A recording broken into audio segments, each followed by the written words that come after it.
நமக்காக பூமியில் இறங்கி நமக்காக அடிமையின் ரூபம் எடுத்து நமக்காக இரத்தம் சிந்தி மரித்துயர்த்த ஆண்டவராக இயேசு கிறிஸ்துவனுடைய பரிசுத்த நல்நாமத்தினாலே ஒரு விசை கூட உங்களை வாழ்த்துவதிலே மிகுந்த மகிழ்ச்சி அடைகிறேன்.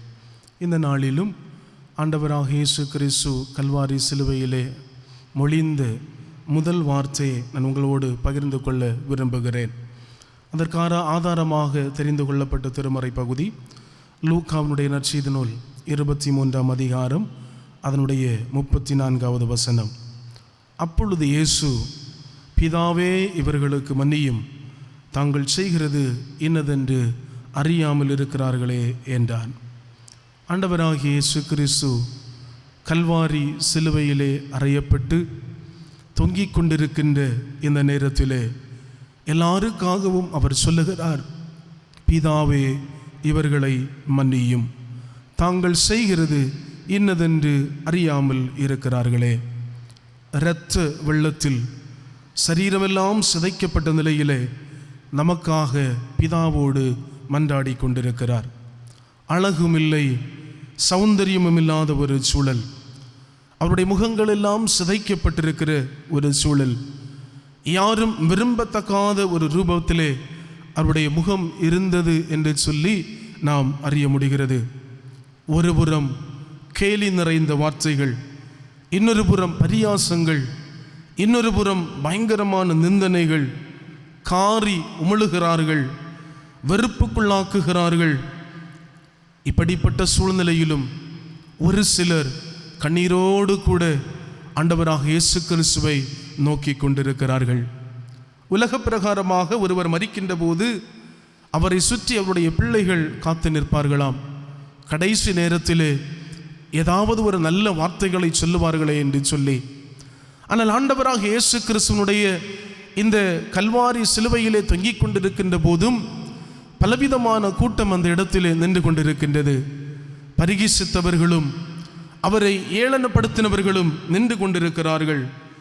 இந்த சூழ்நிலையிலும் அங்கு நிற்கின்ற தன்னை வேதனைப்படுத்தின, தன்னை காயப்படுத்தின அத்துணை மக்களையும் பார்த்து ஆண்டவர் புன்முறுவலோடு சிரித்த முகத்தோடு சொல்லுகிறார், பிதாவே இவர்களை மன்னியும். அவருடைய உள்ளத்திலே கசப்பு நிறைந்த அனுபவம் இல்லை, அவருடைய உள்ளத்திலே வைராக்கியம் இல்லை, அவருடைய உள்ளத்திலே சுயநலம் இல்லை.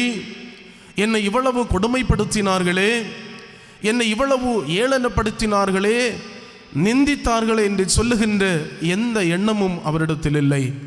புன்முறுவலோடு பிதாவே இவர்களை மன்னியும் என்று சொல்லி அந்த மக்களுக்கு மன்னிப்பு கொடுக்கிறதை அறிந்து கொள்ள முடிகிறது. தன்னை பரியாசம் பண்ணி நாடி மயிரை கிழித்து இரத்தத்தோடு பிடிக்கி எழுந்தவர்கள் மேல் எந்த கோபமும் அவருக்கு ஏற்படவில்லை. அந்த இடத்திலும் தன்னுடைய அன்பினாலே பிதாவே இவர்களை மன்னியும் என்று சொல்லி மன்னிப்பு கொடுக்கிறதை நாம் உணர்ந்து கொள்ள முடிகிறது. யாரை மன்னிக்க வேண்டும்? தண்ணீரை போல் தழும்பி தீர்மானம் எடுக்க முடியாமல் கைகழுவுகின்ற பிலாத்து போன்றவர்களை மன்னியும். அதிகார தோரணையினாலே தந்திரமான ஆட்சி நடத்துகின்ற நரி போன்ற ஏரோதை மன்னியும். குருடர்களுக்கு வழிகாட்டும் குருட்டு தலைவர்களான அண்ணாவை போன்றவர்களை மன்னியும். தானும் பிரவேசிக்க விரும்பும் மற்றவர்களுக்கு வழிவிடாமல் தடுக்கும் ஆசாரியர்களான காய்பா போன்றவர்களை மன்னியும். மாய்மால வித்தைக்காரர்களான பரிசேரையும் சதுசேயரையும் மன்னியும் என்று சொல்லுகின்றதை நாம் அறிந்து கொள்ள முடிகிறது. இன்றைக்கு உலக பிரகாரமான வாழ்விலே மன்னிப்பின் அனுபவங்கள் இல்லாதபடி எத்தனையோ உறவுகள் சிதைந்து போய் கொண்டிருக்கிற ஒரு கொடூரமான காலகட்டத்திலே வைக்கப்பட்டிருக்கிறோம். மன்னிப்பு எளிமையானதல்ல, மாறாக அது போரை விட வலிமையானது என்று சொல்லி அறிய முடிகிறது. போர் இந்த உலகத்தை வெற்றி கொள்ளுமானால் மன்னிப்பு மனிதனுடைய மனதை வெற்றி கொள்ளுகிறது என்பதை நாம் உணர்ந்து கொள்ள வேண்டும். மன்னிப்பு என்பது வார்த்தையோடு முடிந்து போவதல்ல, அது வாழ்ந்து காட்ட வேண்டியது ஒன்று. ஆதியாகமத்தின் புஸ்தகம் 33ஆம் அதிகாரம் 10வது வசனத்திலே ஏசா யாக்கோபு நிகழ்விலே தன்னை ஏமாற்றிய சகோதரன் யாக்கோபு வருகிறார் என்பதை அறிந்ததும் ஏசா அவனை மன்னித்து சந்திக்க விரும்புகின்றதை இந்த 33ஆம் அதிகாரத்திலே நாம் காண முடிகிறது. அப்படி என்றால் மன்னிப்பின் மூலமாக தேவ சாயலை காண முடியும். 10வது வசனத்தில் சொல்லப்படுகிறது, உம்முடைய முகத்தை கண்டது தேவதூதனுடைய முகத்தை கண்டது போல் இருக்கிறது.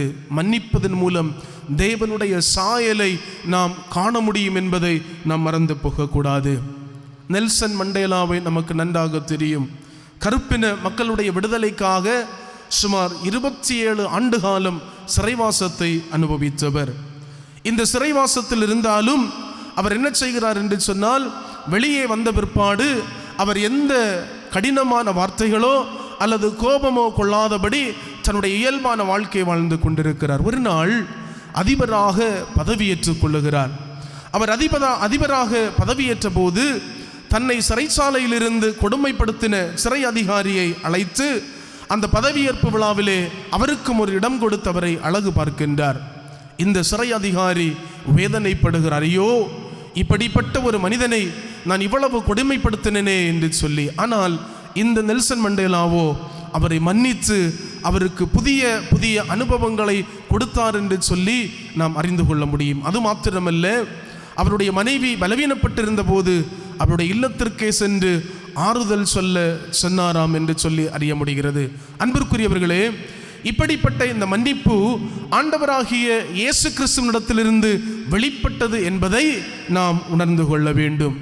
இன்றைக்கு சின்ன சின்ன பிரச்சனைகள் வந்தால் கூட ஒருவருக்கொருவர் மன்னிப்பு கொடுக்காதபடி முகம் சுளித்து கொண்டிருக்கின்ற சூழல்கள், சொந்த சகோதரனையே பகைத்து கொண்டிருக்கின்ற ஒரு சூழல்கள், ஒரே தாயினுடைய வயிற்றிலே பிறந்த பிள்ளைகள் கூட சின்ன சின்ன நிகழ்வுகளுக்காக பிரச்சனைகள் ஏற்பட்டு மன்னிப்பின் அனுபவங்களை வழங்க முடியாத ஒரு சூழலிலே வாழ்ந்து கொண்டிருக்கின்ற ஒரு கொடிய காலத்திலே வைக்கப்பட்டிருக்கிறோம். ஆனால் இங்கே ஆண்டவராகிய இயேசு கிறிஸ்துவோ தன்னை காயப்படுத்தினவர்கள், தன்னை வேதனைப்படுத்தினவர்கள், தன் மீது காரியம் விழுந்தவர்கள் அத்துணை பேருக்கும் மன்னிப்பை கொடுத்ததை நாம் அறிய முடிகிறது. அன்பிற்குரியவர்களே, அந்த மன்னிப்பின் அனுபவத்தை நீங்களும் நானும் பெற்றிருக்கிறோமே என்று சொன்னால், இந்த உலகத்திலே வாழுகின்ற இந்த கொஞ்ச காலத்திலே அந்த மன்னிப்பின் வாழ்வை மற்றவர்களுக்கும் கொடுப்பதற்கு நம்மை பழக்கிக் கொள்ள வேண்டும்.